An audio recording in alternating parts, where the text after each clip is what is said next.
Ouais, Finlande aussi, j'étais hyper déçu, c'est fou parce qu'en plus c'est difficile d'accès et j'ai quand même trouvé un nombre de canettes de bière vides. C'est en effectuant il y a 2 ans un trek en solo autour du monde que lui vient l'idée de ce défi hors norme. C'est venu vraiment naturellement de me dire je vais allier ces 3 points, l'Europe, la montagne et l'écologie, et essayer d'alerter un petit peu les gens, de susciter un intérêt sur la pollution en montagne. Du papier, du plastique, des canettes, des chaussettes orphelines et une quantité phénoménale de mégots, à l'issue de son périple, Benjamin nous dresse un inventaire à l'après-vert.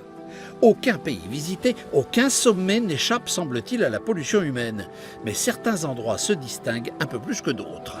Dans les 4 pays du Royaume-Uni, l'Angleterre, le Pays de Galles, l'Écosse et l'Irlande du Nord, c'est fou, j'ai jamais vu ça ailleurs.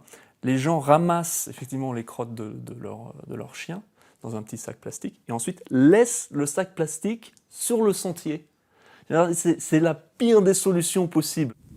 Je suis dans les Balkans, là je suis en Bulgarie, au sommet du Moussala, 2925 mètres, et c'est d'une beauté, mais spectaculaire.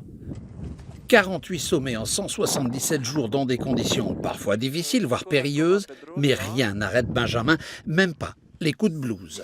Quand j'ai vu le montant de déchets que je ramassais, à un moment donné, j'ai déprimé. Je me suis dit, mais qu'est-ce que je suis en train de faire? Et donc d'avoir ce retour de ces gens, de dire, mais merci de faire ça et merci de nous ouvrir les yeux et de nous pousser, nous aussi, à faire un changement, ça m'a vraiment fait plaisir.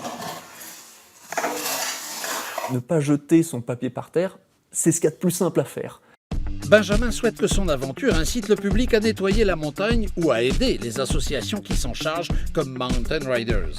Si aujourd'hui il se repose en famille à Chamonix, il réfléchit déjà à un futur défi en montagne.